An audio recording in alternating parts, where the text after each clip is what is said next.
Hey everyone, welcome back to the channel and welcome back to Season 2, Week 5 of the DC Sports Digest.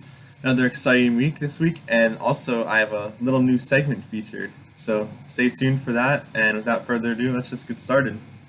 So with the Nats, I have just a small bit of news. Joey Meneses signed some, I think, minor league deal with the Mets, and we also let go of Kyle Finnegan and Tanner Rainey, and now unfortunately there's no one left from the World Series team, which is kind of sad. Um, just some small moves. It's unfortunate we really didn't get anything for Finnegan because we could have traded him back in July, but it's alright. Nothing we can do now. Just got to move on, I guess. On in the Wizards. Keeping on with the losing streak, unfortunately. Lost to the Pistons, Knicks, and Celtics. They were keeping it close to the Celtics for a while, but still ended up losing. Bilal Coulibaly did pretty good against Jason Tatum, so that was great to see. He had a rough game, Tatum. And then really the only other thing is there's been some trade rumors heating up for, I think, Kyle Kuzma and Jonas Valanciunas. I think it would definitely be smart to trade them, taking up minutes from other people, and also could get some more young pieces. And obviously we're still trying to win, but we're not going to be ending up doing too much this season.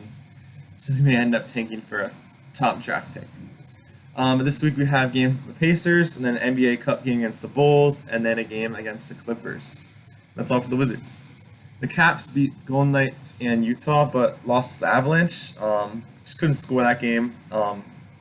That leads me to the next thing, which is unfortunately Ovechkin is out 4 to 6 weeks with leg injury. Obviously, it could be a lot worse, but it is really unfortunate he has to miss around a month. Definitely will hurt his goal scoring as he's leading the league, tied for the league leading goals. And obviously we didn't do much scoring without him against the Avalanche. We lost 2-1. So hopefully we can keep up the offense a little bit more without him, because we're gonna have to for a month if we want to stay afloat. And we're still third in the Metro, so we're still in a solid spot. So we just got to keep it up. We got game against the Devils, Panthers, Lightning, and Islanders this week. So let's see if we can get back to scoring. Commanders, not too much. Just have a little injury report and a few other things. Only two people questionable: Jean-Baptiste and Seibert.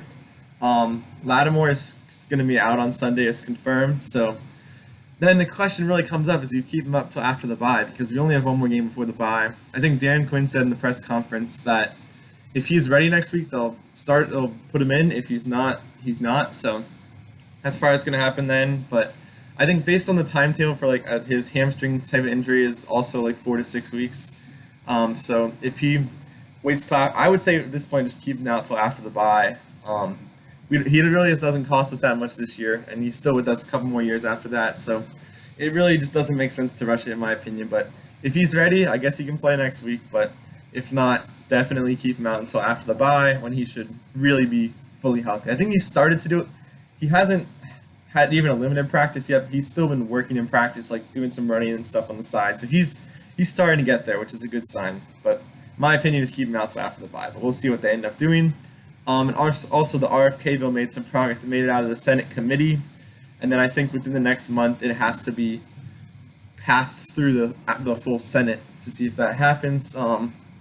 It's interesting to see what happens at the stadium the next little bit. If it's going to be RFK, if it's going to be somewhere else. I think they really want to do it at RFK.